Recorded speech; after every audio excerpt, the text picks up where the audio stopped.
Hello children, நான் உங்கள் teacher Hemalatha 5th standard 3rd term social science unit 2 agriculture அதில் evaluation பார்க்க போகிறோம். First one, choose the correct answer. இங்கே question கேட்டிருக்காங்க, 3 answers கொடுத்துருக்காங்க. எது கரெக்டான ஆன்சரோ அதை சூஸ் பண்ணி இங்கே எழுதணும். First one பாருங்க, dash is the cultivation of crops. எது உணவு உற்பத்திக்காக தாவரங்களை வளர்ப்பது? irrigation, agriculture, excavation. எது கரெக்டான ஆன்சர்னா agriculture. அதை எடுத்து இங்கே எழுதுங்க. A dash is a person who is engaged in agriculture. யாரு உணவு அல்லது மூலப்பொருட்களுக்காக தாவரங்களையும் விலங்குகளையும் வளர்க்கிறார்னா doctor, teacher, farmer. Third one, dash farming refers to the raising of animals along with the crops. வேளாண்மை என்பது பயிர்களுடன் விலங்குகளை வளர்ப்பதையும் குறிக்கிறது.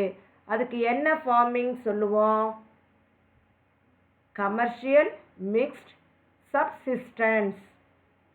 எது வரும்? மிக்ஸ்டு ஃபார்மிங், கலப்பு பொருளாதாரம் சொல்லுவோம். Fourth one, dash monitors the level and nature of ground water. எந்த வாரியம் நிலத்தடி நீரினுடைய நிலையும் அதனுடைய தன்மையும் கண்காணிக்குது? Central ground water board, metro water board, sewage water board. எது அப்படின்னா சென்ட்ரல் கிரவுண்ட் வாட்டர் போர்டு, மத்திய நிலத்தடி நீர் வாரியம். Fifth one, dash is the largest cotton producing district in Tamil Nadu. தமிழகத்தில் உள்ள எந்த மாவட்டத்தில் அதிக அளவில் பருத்தி உற்பத்தி செய்யப்படுகிறது? லார்ஜஸ்ட் காட்டன் ப்ரொடியூசிங் டிஸ்ட்ரிக்ட் இன் தமிழ்நாடு. கோயம்புத்தூர், சென்னை, கடலூர். எது வரும்? கோயம்புத்தூர். அடுத்து match the following.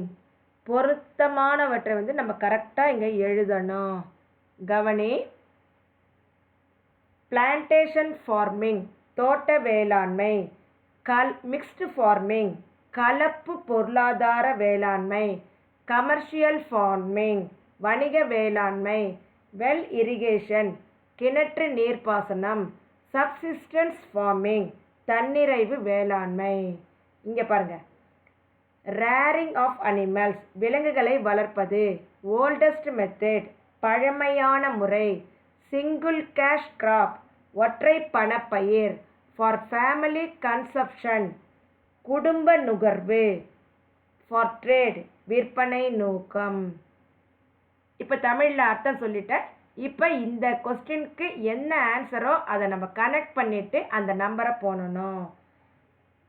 Plantation farming அப்படின்னா சிங்கிள் கேஷ் கிராப், இங்கே 1. அடுத்தது mixed farming, rearing of animals. Commercial farming, for trade, இது 3. Well irrigation, oldest method. Subsistence farming, for family consumption, இது 5th one. True or false, சரியா தவறா? இந்த statement சரியாக இருந்தால் ட்ரூ போடுங்க, தவறாக இருந்தால் ஃபால்ஸ் போடுங்க. Rice is the leading food crop in Tamil Nadu. தமிழ்நாட்டினுடைய முதன்மையான பயிர் நெல்லுன்னு சொல்லுவோம். அப் true. Tamil Nadu has 2 soil types. தமிழ்நாட்டில் 2 வகையான மண் தான் இருக்கா? இந்த statement false. Drip irrigation is a type of micro irrigation system. சொட்டு நீர் பாசனம்ன்றது ஒரு வகை நுண்பாசன முறை. True. Jackfruit is an example of plantation crop. தோட்டப்பயிருக்கு பலாப்பழம் ஒரு எடுத்துக்காட்டுன்னு சொல்கிறாங்க. அது ஃபால்ஸு. அது மா வாழை தான் பிளான்டேஷன் கிராப்.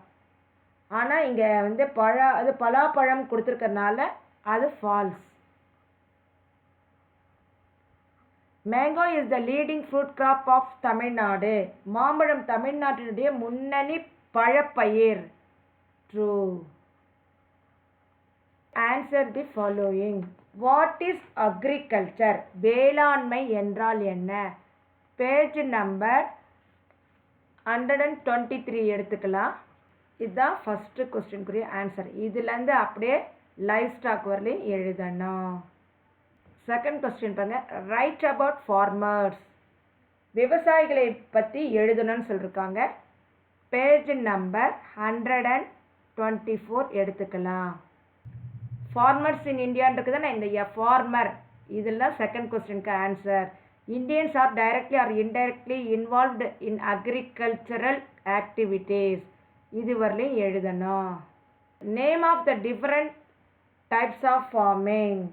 வேளாண்மையின் வகைகளை கூறுகன்னு கேட்டிருக்காங்க. Page number 125. Types of farming இருக்குது தானே, இது எடுத்துக்கணும். இதுலேருந்து தேர்ட் கொஸ்டினுக்கு இது வரலையும் எழுதணும். அடுத்து பாருங்க. What is well irrigation? கிணற்று நீர்ப்பாசனம் என்றால் என்ன? பேஜ் நம்பர் 128 எடுத்துக்கலாம். வெல் இரிகேஷன் இதுலேருந்து இது வரலையும் எழுதலாம். எத்தனாவது கொஸ்டினுக்கு? ஃபோர்த்து கொஸ்டினுக்கு. இதுலேருந்து மாடர்ன் வெல் இரிகேஷன் வரலையும் எழுதலாம். அடுத்தது பாருங்கள். Give a short note on the central ground water board. மத்திய நிலத்தடி நீர் வாரியம் பற்றி எழுதுகன்னு கேட்டிருக்காங்க. அதுவும் இதுதான் அந்த ஃபிஃப்த்து கொஸ்டினுக்கு. Central ground water board CGWB monitors the level and nature of groundwater. Answer in detail. Roman letter 5. Write about mixed and plantation farming.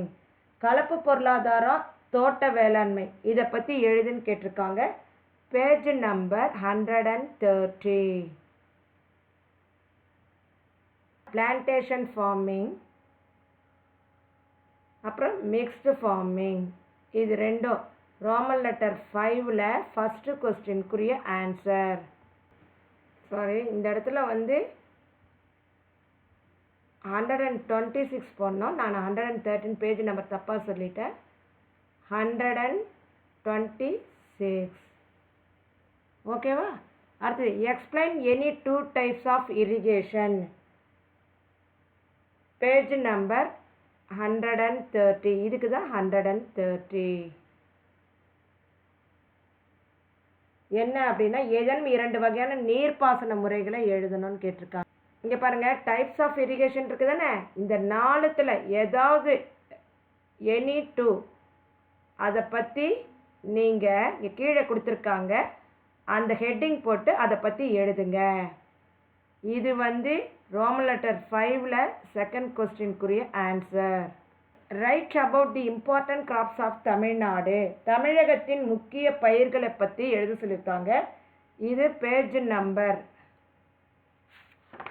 130 to 33. 30 to 33 பார்க்கலாம். இம்பார்ட்டன்ட் கிராப்ஸ் இன் தமிழ்நாடு இது ரோமன் லெட்டர் 5ல் third கொஸ்டினுக்குரிய answer. இதுலேருந்து marigold and ரோஸ்ன்னு இருக்கு பார்த்தியா, இது வரலையும் எழுதணும் தேர்ட் கொஸ்டினுக்கு ரோமன் லெட்டர் 5ல். ப்ராஜெக்ட் பாருங்கள்.